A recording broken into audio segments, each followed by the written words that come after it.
Jennifer McCreath tweets, ask the panel about how we as a society can overcome fear of hiring trans people. Trans folks are among the most underemployed. I don't know. She has a bit of a point there, actually. I've been trying to get a job for quite some time, and I've never had this much trouble getting a job before. Really? Yeah. Do you think it's because you're trans? I really have no, concrete, for sure that's why, but, I mean... In what kind of field? Business, finance, education? Just... Right now, just customer service. Okay. Yeah. And, going for interviews and stuff, and actually, I've never not gotten a job after an interview, and it's happened 5 times now. Really? Yeah, so... Since the process began? Yeah. What about you, Christopher? I personally, I've not had any trouble with getting a job. Not since my transition, not before. I'm not qualified in any specific field other than customer service and stuff as well. So I found it pretty good. But I think the problem is people who are male to female are having more of an issue getting employment, and it needs to change. People need to realize that, just because you're transgender does not make you any less qualified to do your job that you're trained to do.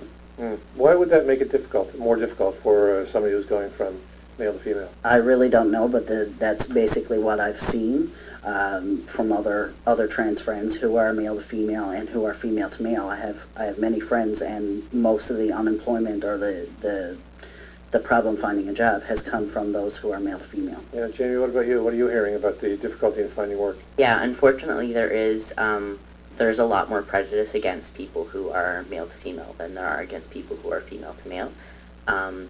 And I mean, it kind of just goes back to sexism, really. It's kind of all tied into the same thing. It's like, well, why are you judging someone differently because they want to be a woman than if they wanted to be a man? You know what I mean? Like, if there's this really big difference between people of different genders, then that's a really big issue that needs to be dealt with. Yeah. Is the transition from male to female... Hi everyone, and I'm Jennifer McCreath. I'm the person who sent in that tweet. I'm going to try to adjust the lighting here. There we are. I've been living here in St. John's, Newfoundland since I took the keys to an apartment on June 1st, 2007. I came out full-time publicly as a trans woman on December 8th, 2007. At the time, I was happily employed in a safe and secure job, a senior level analyst job with our provincial government. I've been waiting a long time for something like this on the radio. Another trans woman, brave enough to get up, put their hand up and say, "Hi, I'm a trans woman, and I'm willing to go on the radio and talk about the challenges I face in my life." And you heard it there, folks. A trans woman by the name of Rebecca from Mount Pearl, Newfoundland, lived in Conception Bay, South Newfoundland. Now I believe is in St. John's, Newfoundland. Never had trouble finding a job at all. Then all of a sudden, she came out as trans. No job. 5 job interviews, no job. Kind of sounds a lot like me in the story I have to tell. So all you people who are saying, "Jennifer, you're not getting hired because people just don't like you," well, I've been trying to tell you all along that there's discrimination against trans women specifically.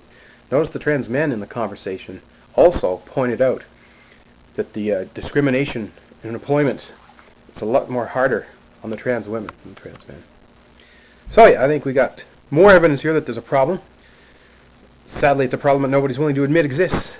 And as Rebecca said, and as you've probably heard me say, it can be very difficult to prove when you don't get hired whether or not it was legitimately because you lost job competition or because of some other reason. So yeah, there's more than me here. I've been saying that, hoping that it would draw folks out. This is now 2 full-length panel discussions on trans issues with trans people that has occurred here in this city. A 1-hour show at CBC Today and a 1-hour panel discussion a week ago at Memorial University. I was not on either of those panels. And those panels, they did just fine. They are great. I don't know what role I played in that. I know a lot of trans people have told me that they've been following my lead and following my journey and learning from my mistakes, shall we say. Same time, I know there's a lot of people out there that might not know what to make of me, might not like me, might not like my aggressive tone of activism, but I mean, it doesn't matter whose fault it is. Nobody needs, it's not about taking the credit, it's the fact that it's happened. 10, 15, 20, heck, 25 to 30 trans people attended St. John's Pride Parade last year, marched together as a trans group. We knew trans people were here, but finally they're starting to step up to the plate and put their hands up and out themselves and say, yes, I am one of those trans people, and you know what? There's nothing wrong with that. And I don't know what this means for me. Is my work here done?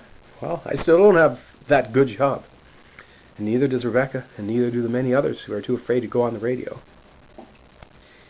Interesting, I just watched a documentary on the movement of gay rights over the years. The struggles they fought, the challenges they've overcome.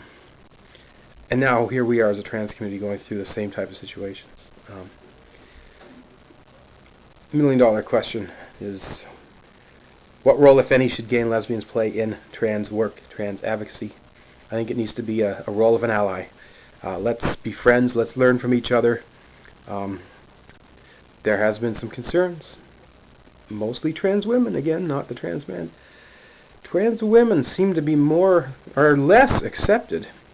Trans men are more accepted by gay and lesbians in the cis community than trans women are.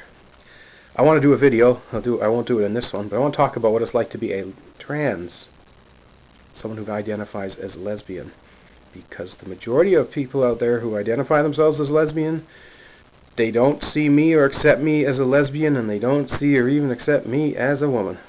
And that makes it very difficult for me to try to find potential partners. And so there'll be more about that coming soon. But employment, it is a serious challenge. It's a serious issue. It's nothing more than bigotry and discrimination. There's absolutely no reason why you cannot give a trans person a job at the level that they were capable of doing in their previous life. And yeah, just putting it out there. Trans women in Newfoundland are having trouble getting employment, and it's an issue that needs to be looked at by everyone. Trans people, gay people, government entities, provincial, municipal, federal, all you nonprofit folks out there that say you're looking out for those in minority situations, jump on board too. There's opportunities here. Let's work together. Let's have a chat. And for the trans community, stand up for yourselves. If you get screwed over, fight back. File a complaint. File a lawsuit. Take the government to the Human Rights Commission or whoever it is. If the private sector person doesn't give you a job and you think it's discrimination on trans, take them to the Human Rights Commission. I'll help you fill out the paperwork, folks. Anyways, I'm really excited. Thank you, Rebecca, specifically for stepping out of the shadows, or I don't even know where you stepped out of. You're here in the city. You've done 2 panels. You've done an excellent job.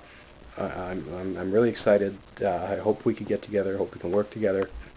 And if I still have my hand on that trans Newfoundland torch, I'd be quite happy to pass it over to you and let you take the lead on it, because I've got so many other projects that I want to do outside of St. John's, and we can all talk about that a little later. There is going to be a trans tour of the province based upon the success of an amazing trans tour I did last week. Again, that'll be another video, but yeah, food for thought. How can we get people to hire trans people who are qualified? Obviously, I don't want you hiring people who are not qualified, but if they are qualified, don't rule them being trans as a reason not to hire them, because that is not a valid reason. Alright, I'll stop rambling. Jennifer McCreath, thanks for watching. We gotta do something about this light over there. Take care.